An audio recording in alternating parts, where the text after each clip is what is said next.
Hi, Mary here at Mary's Heirloom Seeds, and today we're going to plant heirloom okra seeds. Okra is a really nice heat-tolerant, drought-tolerant veggie for your garden. It grows up on a vine, so it is a nice variety if you don't have a lot of space. Like I said, it's a heat-loving variety, so if you live in a hot climate like Florida, California, Texas, I should say Southern California because parts are really cold, even Arizona, specifically in Florida, the southern recipes are amazing for okra. This is a great variety for you. We had someone not too long ago on our Facebook concerned about all of the different varieties that we had that she had never heard of.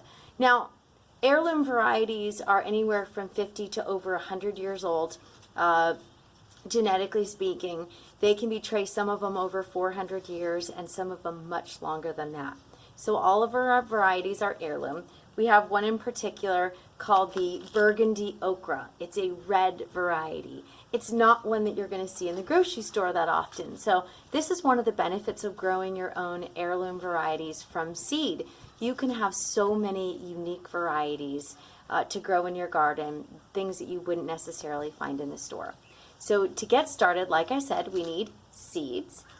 We have a few things here. We're going to take a peek over here and show you. We have our handy dandy tool to break up our coconut core. We're going to use coconut core to grow these seeds. If you haven't seen our video on using coconut core, you really should. It's an easy video, really short and sweet.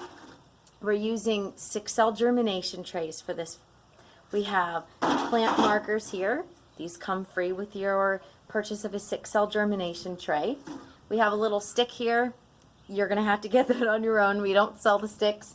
That's just to poke a hole in the soil to plant your seed, not a requirement. And then we also have a Sharpie. You want to make sure that you label all of your varieties. We're going to plant 2 varieties of okra today. We already mentioned the burgundy okra. And the other one here is going to be Perkins long pod okra. So let's go ahead and get started. Here you can see we already filled up 3 of our 6-cell germination trays with our coconut core. You want to make sure that your coconut core is completely reconstituted with water before you start planting. You want it to be nice and loose, but you don't want it to be soggy or soaking wet. So we're going to fill up these last 6 cells here. Okay, so we have 4. 2 are going to be burgundy okra and 2 are going to be Perkins okra. And now we mentioned here, we use a stick. This allows us to make a small hole where we can plant our okra. Like I said, this isn't a requirement, but it's easier than using your finger sometimes and gives you a much smaller hole for your seed than if you were to use your finger. Now we're going to take our seeds here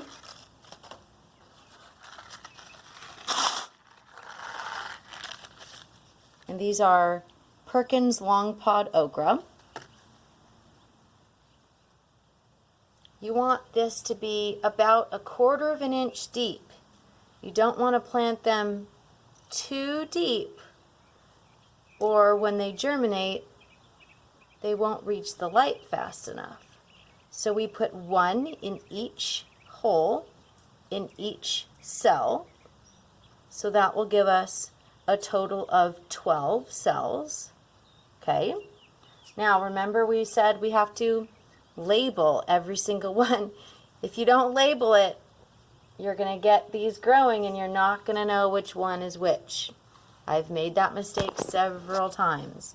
Now you're just going to gently cover up each seed. And it looks like after we push very gently down, we have a little more space. So here we can add just a little bit more. Not a lot, just a little bit. And there you have it. We've planted seeds. These are, like I said, these are Perkins long pod okra. We're going to go ahead and plant our burgundy okra next. Hi, we're back.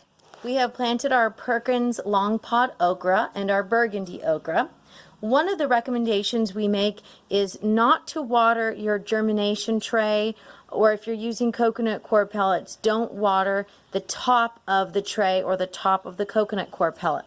When you water, you're going to take your container and you're going to pour it inside your holding tray. This will allow the coconut coir to soak up the water from the bottom. This is a great tool to use instead of splashing out all of your seeds. If you just dump it in here, your seeds might be dislodged and you won't know where they are if they stayed in there, especially if they're seeds that are much smaller than okra seeds. All right, let's talk about proper care of okra. If you've planted your seeds directly in the soil, you're going to want to fertilize in approximately 6 weeks, and you're going to want to continue to fertilize approximately every 4 weeks. Now, this is dependent on what type of fertilizer and how much you've already used in your soil. If you are transplanting your seedlings, remember we just planted seeds, so when you transplant your seedlings, you're going to want to use a liquid feed immediately when you transplant. This will help cut down on the shock that sometimes happens when you transplant seedlings. You're going to want to make sure that you mulch your plants. If you live in a very dry climate, you're going to want to make sure you water them once a day. If you live in a very hot climate, same thing. You want to double check it. If you have a lot of water, then you won't have to worry about it. If it's raining all the time, you won't have to worry about it as much. But you will want to make sure that they are properly watered. You're going to want to stake them if they get too big or if they get very large. We use our own handmade tomato cages. We have a tutorial on our website for that. It's really easy to make, costs so cheap compared to the store-bought ones, and you can keep using them every year. You're going to be able to harvest, or at least you should be able to harvest, anywhere from 60 to 80 days. And the more you harvest, usually the more fruits or vegetables that you get from the vine. If you let them grow too large, they're going to be a little too woody to eat. You want to harvest your okra when they get a few inches long. At about 3 inches is good. If they get too long and they get too woody, don't worry. There's a solution. You can take those large okra, sit them on your counter and allow them to dry out, and then save the seeds from those okra. That'll give you free seeds to use next year. Just make sure you label your seeds so you know what they are next year. If you have any questions, like I said, give us a call, send an email. Don't forget to feed your plants. Okra is a heavy feeder, so you will want to fertilize approximately every 4 weeks if you don't have a lot of organic matter in your soil. I'm Mary signing off, and happy planting.